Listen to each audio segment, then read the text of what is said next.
ይሄንን የፊት ማስክ ተጠቅሜ እኔ እስካሁን ተሸውጃለሁ ነው ያልኩትና በቀላል መንገድ የሚሰራ በነገራችን ላይ ሰርታችሁ ተጠቀሙት። እንዴት ፊታችሁ ፏ እንደሚል እንዲሁም ደግሞ በቃ እንዴት ቅልል እንደሚላቸው አትጠይቁኝ። የምር ቢያንስ ሞክሩትና ከዛ በኋላ በቃ መታችሁ ኮመንት ጻፉልኝ። ኮመንት ራሱ አትጻፉልኝ። የምሬን ነው መነግራችሁና። ሰላም ቤተሰብ እንዴት ናችሁ? ሰላም ናችሁ ወይ? እኔ በጣም ደህና ነኝ፣ እግዚአብሔር ይመስገን። እናንተም በያላችሁበት ዓለም ዳርቻ ሰላማችሁ ብዙ ትርፍ ይበልልኝ። እኔ ጋር ሁሉ ሰላም ነው እና ዛሬ ምርጥ የፊት በቃ ስክራብ ምን ልበላችሁ፣ የምር እኔ እስካሁን በቃ ለምንድን ነው ያልተጠቀምኩት? እንደዚህ አድርጌ በቀላል መንገድ የሚሰራና በተለይ በጣም በሚደብራችሁና በሚጫጫናችሁ ሰዓት ፊታችሁ ከሰል በሚመስል ሰዓት ይህንን ብትጠቀሙት በእርግጠኝነት ውጤታማ ትሆናላችሁና በመጀመሪያ ወደ አሰራሬ ስመጣ የተጠቀምኩት ቡና ተጠቅሜ ያለው ጃኮ ኮፊ ተጠቅሜ ያለው እኔ ያለኝ ያንን ነበር ማለት ነው ለዛን ቀንና ቡና የአበሻ ቡና መጠቀም ትችላላችሁ እናንተ። እንዲሁም ደግሞ ንስካፌው የሚያኛውን ንስካፌ ካላችሁ መጠቀም ትችላላችሁ። ያላችሁን የቡና ዘር ከሆነ ማንኛውም ነገር ምንም ችግር የለውም። ከዛ ቡናው ይሄኛው ጃኮ ወይም ደግሞ ጎልድ ኮፊ ቶሎ እንትና አይልምና ቶሎ አይሟሟም። ከዛ እየተጠቀምኩት ውሃ ተጠቅም ያለውና የሞቀ ውሃ አሙቄ ተጠቅም ያለው። በዚህ አጋጣሚ በኮመንት ለምታበረታቱኝ በርቺ ጠንክሪ ብላችሁ ምርጥ ኮመንት ለምትጽፉልኝ በጣም አመሰግናለሁ። ምስጋናዬ ከልብ ነው። የምር ቃላት የለኝም እና ከዛ በኋላ እንደዚህ በደንብ አሟሙቼዋለሁኝ በሚቀልጥበት መንገድ ማለት ነውና እንደነገርኳችሁ ግን የሆነ ያታገላል ቶሎ እንትን አይልም። እና እናንተ ግን ያኛው ከተጠቀማችሁ ወይም ደግሞ የአበሻ ቡና ከተጠቀማችሁ ደግሞ ምናልባት በወፍራሙን አፍልታችሁት በወፍራሙ እንትን ብላችሁ በወፍራሙ መጠቀም ትችላላችሁ።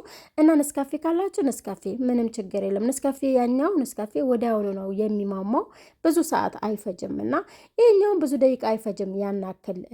ከዛ በኋላ ግብአቶችን እዚህ ጋር ቱሜሪክ ወይም ደግሞ እርድ፣ ይሄኛው እርድ የፊት እርድ ነው ለፊት ፋርማሲ ነው የተገዛው ማለት ነው። ለፊት ብቻ የሚሸጥ ፋርማሲ ያለ ከዚህ በፊትም ብያለው። እኔ እርግጥ የወጥ እርድ ከዚህ በፊት ተጠቅሜ ምንም እንትን አላለኝም ያናክል እንትን ምንድነው አንዳንዴ የማይስማማቸው ነገር አለ አይደል? ግን እኔ አብዝቼም አልጠቀምም። ስጠቀም ግን እርድና ወተት ብቻ በምጠቀም ሰዓት ፊቴ በጣም ያቃጥለኛል እና እሱን ደግሞ አልጠቀመውም ማለት ነው። ከዛ እንደነገርኳችሁ የኛው እርድ ካላችሁ የፊት ብቻ እርድ አለ የፊት ለፊት ብቻ የተሰራና እሱን ብትጠቀሙ በጣም አሪፍ ነው። ከዛ ማር ደግሞ ኦሪጂናል ካላችሁ ኦሪጂናል ተጠቀሙ። ከሌላችሁ ደግሞ ምንም ችግር የለም። እንደኔ አይነት ይሄኛው ማር ኦሪጂናል አይደለም እውነት ለመናገር እና በጣም ስኳር ያበዙበታል። ያው ገበያ ላይ የሚሸጠው ማለት ነው። ኦሪጂናል ደግሞ በስንት መከራ ነው የሚገኘው እና ያላችሁን ግን መጠቀም ትችላላችሁ። ምንም ችግር የለም። ከዛ በኋላ እኔ ሁሌም የምጠቀመው እዚህ ጋር ጄል አለኝ። እንዳውም ጨርሻታለሁ፣ ነገር ግን ሌላ ገዝቼ ያለውና በጣም የምወደው ጄል፣ ይሄ ጄል በጣም ነው የተስማማኝ። ነገር ግን ለጸጉር ነው። ያው ከዚህ በፊት ኮመንት ተጽፎልኛል ይሄ ጄል እኮ የጸጉር ጄል ነው እንዴት ነው ለፊት የምትጠቀሚው ብላ አንዷ ጽፋልኝ ነበርና ነገር ግን እኔ ይሄ ጄል ለጸጉሬ ብዙም አልጠቀመውም፣ ለፊቴ ነው የምጠቀመው። እንደነገርኳችሁ ፊታችሁ አላርጂ ከሌለበት የሚመቻችሁን ነገር መጠቀም ትችላላችሁ ማለት ነው። እኔ ግን ይሄኛው ጄሉ በጣም ነው የተመቸኝ። እናንተ ቤት ውስጥም መስራት ትችላላችሁ። እንዲሁም ደግሞ ኦሊቬራ ጄልም በሱንም መጠቀም ትችላላችሁ። የሚመቻችሁ መጠቀም ትችላላችሁ።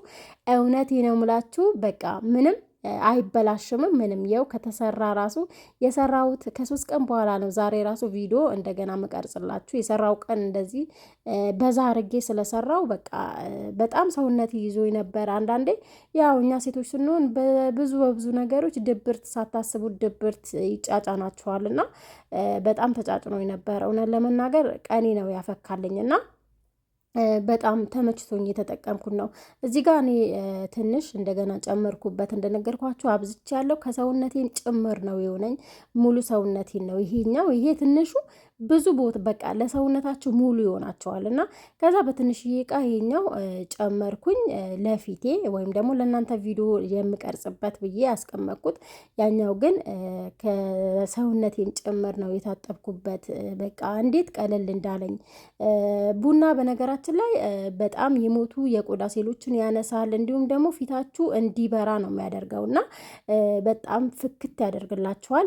ከዛ በዚህኛው እቃ እንደነገርኳችሁ ቅድም የጄሉን ቀጨም ጨርሼው ነበርና በሱ ጨመርኩት። በሱ ጨምሬ ቢያንስ ለሰውነቴ ተቀብቼ ታጥቤ ከታጠብኩ ይሄ በሶስተኛ ቀን ነው እንደገና ይሄኛው ደግሞ መቀርጽላችሁ ማለት ነው። እና ፊቴ ራሱ ዛሬ እግዚአብሔር ይመስገን በቃ ቀለል ብሎኛል። ሰሞኑ በቃ ጥቁርቁር ብዬ ነበር፣ ለምን እንደሆነ አላውቅም። ያው የምንድነው አንዳንዴ በቃ ሆን ብሎ የሆነ ነገር መጥቶ ይጫጫናችኋል። የምር እናንተ በህይወታችሁ ደስተኛ ናችሁ እኮ ምንም ነገር እንትን የሚላችሁ ነገር የለም። ግን በቃ የሆነ ቀናችሁን የሚያበላሽ ነገር ቀናችሁን በቃ ደብሯችሁ ተጫጭኗችሁ እንድትውሉ የሚያደርግ ነገር አላቅምና፣ ግን እጅ መስጠት አስፈላጊ አይደለም። ከዛ በኋላ ጠዋት ዛሬ በቃ ባለኝን ደግሞ የተረፈውን እንደነገርኳችሁ ከ3 ቀን በኋላ ይሄ ምንም የሚበላሽ ነገር የለም። ውጭ ነው የተብኩት። እኛ ጋር እርግጥ ብርድ ነው።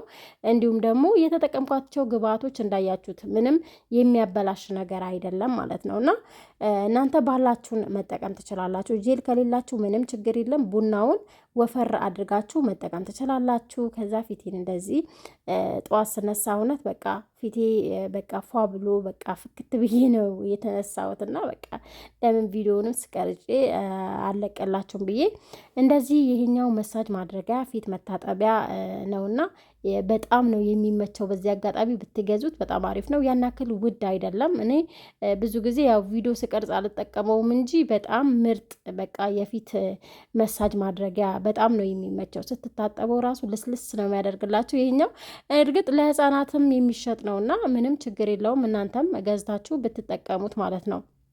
ከዛ እንደዚህ በደንብ መሳጅ አድርገዋለሁ። እውነት ለመናገር ቪዲዮውን እንትን ብያለሁ፣ ረዥም ነበር። ያው ቀስ እያልኩ ነው ፊት መሳጅ። ፊታችሁ ቀስ እያላችሁ ነው፣ ሴንሲቲቭ ስለሆነ ፊታችን ቀስ እያልን ነው መሳጅ ማድረግ ያለብን ማለት ነው። እና መሳጅ ስታደርጉ ራሱ ያለውን ቆሻሻ ሙልጭ አድርጎ ነው የሚያወጣላችሁ። ይሄ የራሱ እንትን አለው ልክ ስፖንጅ ነገር ነው እና በጣም ነው ደስ የሚለው። ከዛ እዚህ ጋር እንደገና መሳጅ ካረኩ በኋላ ተቀባውት። ከደረቀ በኋላ እንደዚህ ይመስላል ማለት ነው። እና እዩት ከደረቀ በኋላ ከዛ በኋላ ያው ይሄኛው ሳሙና መጀመሪያ ስታጠብ እንትን አላልኳችሁ። ይሄ ሳሙና በቀደም የሰራሁት ሳሙና ነው። እዩት እንዴት እንደሚያምር እውነቴ ነው የምላችሁ። ይህንን ሳሙና ደግሞ ካልሰራችሁ ሰርታችሁ ተጠቀሙና በቃ ከዛ በዚህኛው ፊታችሁ ስትታጠቡ በቃ የሆነ ቅልል ነው የሚላላችሁ። የምር ቅልል በቃ የሆነ ነገር ብቻ መጥቶ ከላያችሁ የተነሳ ነው የሚመስላችሁና ብዙዎቻችሁ ደግሞ እንዲሁም ቲክቶክ ላይ ፖስት አድርጌው የሳሙና ግማሽ ሚሊዮን ሊታይ ትንሽ ነው የቀረውና የሆነ በጣም የሚያስቅ ኮመንት አለ። እኔ ለፊቴ ብዬ እንዴት ኩሽና ገባለሁ፣ እኔ ለጸጉሬ ብዬ እንዴት ኩሽና ገባለሁ የምትሉ ተው፣ ግን ተው። ከራስ በላይ ንፋስ ነው። ለማንኛውም እኛ ይችን ዓለም ትተናት ነው የምንሄደው እና ማንም ያው እኛ ከሄድንበት ሄድን ነው ማለት ነው። ስለዚህ እስካለን ድረስ ራሳችንን ጠብቅ ለማለት እወዳለሁኝ። ከዛ በመጨረሻ ታጠቤ እንደዚህ ይሄኛው ክሬም ትላንት ጓደኛዬ መጣ ነበር፣ ለእሷ የሰራውላት ክሬም ነበር እና እሷን ወሰደች የሚበቃትን አክል። ከዛ ለእኔ ደግሞ ትንሽ አስተረፍኩ። እሰራላቸዋለሁ በቀጣይ እና ይሄ ክሬም በጣም ነው የተመቸኝ። እንግዲህ እንግዳ መጥቶብኝ ነበር። ከዛ በቃ ለእሷ ሰራውላት። እኔም እንደነገርኳችሁ ደግሞ ለእኔም ተጠቀምኩኝ። ይህንን ይመስላል። ፊቴ የራሱ እንዴት ብረት እንዳለ በቃ ዛሬ ቀኔ በርቶ ነው የሚውለው። እናንተም እንደዚህ በሚደብራችሁ ሰዓት፣ በሚጫጫናችሁ ሰዓት ለፊታችሁ ቀለል ያለ ነገር በቤት ውስጥ አድርጋችሁ ተጠቀሙ። ላለውኝ ቪዲዮን ከወደዳችሁ ሰብስክራይብ፣ ላይክ፣ ሼር በማድረግ አበረታቱኝ። በሌላ ቪዲዮ እንገናኛለን እንደ እግዚአብሔር ፍቃድ። ባላችሁበት ዓለም ዳርቻ ሰላማችሁ ብዙ ተረፍ ይበልልኝ። ባይ ባይ።